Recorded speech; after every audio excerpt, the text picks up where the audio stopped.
Okay, let's take a look at the students table. We have ID, F name, hometown, then we have semesters, and then major. Major happens to contain CS, CIS, CYB, which is the cybersecurity program, and other. So those are the four options there. I also have a table called old students. There we have ID, F name, hometown.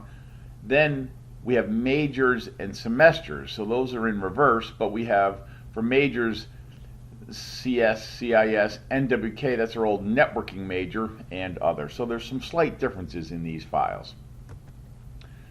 Here's an interesting twist. Let's take select star from old students, union, select star from students.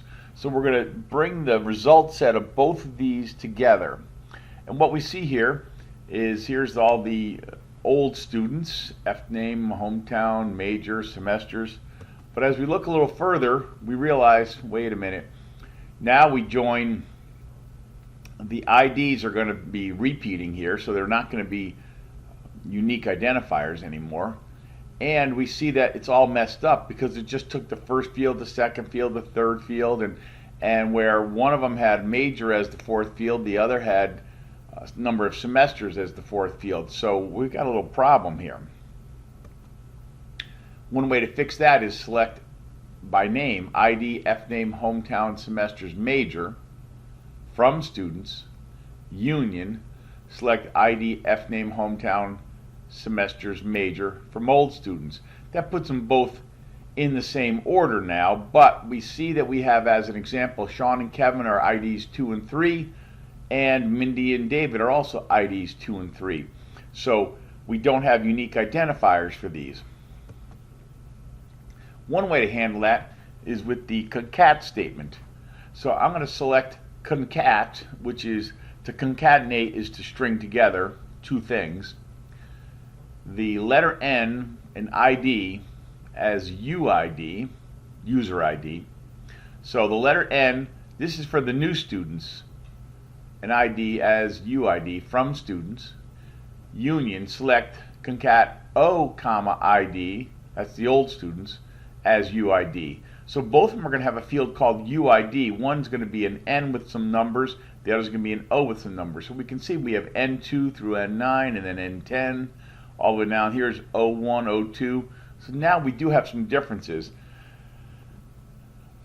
Of course, it's not really lined up nicely because N2 and N21 or 20, though it looks a little funny. It doesn't look right to me. Now, one of the things we can do is add a 1 in front of these. Instead of an N or an O, we can add a 1 or a 2. So 1 for the first students and 2 for the second. But then, of course, that's where you have the problem of students that are below 10 have a number like 12, 13, 14, and students that are above 10 now have 3-digit numbers. So it's different, but not quite the same. Here, we can actually say, instead of concatenation, adding two strings together, we can select 100 plus ID as UID and select 200 plus ID as UID.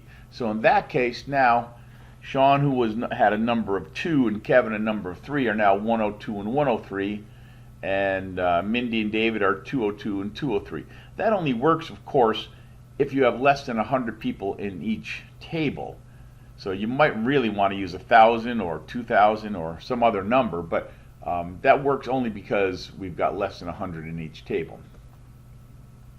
Another possibility is just to have some number like 10 dash. So if it was an account and I was merging two banks, as an example, I might take everybody's number and add a 10 dash to one and a 20 dash to the other, and that way everybody has their own unique numbering, because the number to the right of the dash is the original number, and the number to the left of the dash indicates what group you come from. Well, here's a create view all students as, and I've chosen just to add 100 to the students table and 200 to the old students table. So that's one way of handling it, as I showed. So we have UD, F name, UID, FName, hometown, semesters, and major. And just limiting 5, you can see that that's working just fine. But I'm going to delete that for a reason. Drop view all students.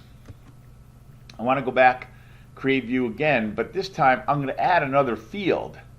So I've added from the students table, I'm going to use 2019 spring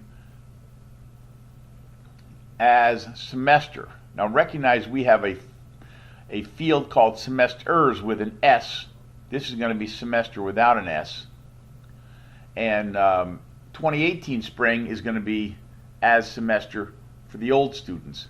So now we have a field called semesters, which is numeric, it's an integer, and we have a field called semester, which is a string, 2019 spring or 2018 spring, depending on what I've got set up there. One of the things I can do is insert into students. Let's say, that's going to be our current semester here, or 2019 spring anyway. FName, hometown, semesters, major, values, Abby. So Abby gets added to the table. And then when I do select star from all students, what do I find? But Abby also, she's the next on the list was number 22, so she becomes 122 in this particular view.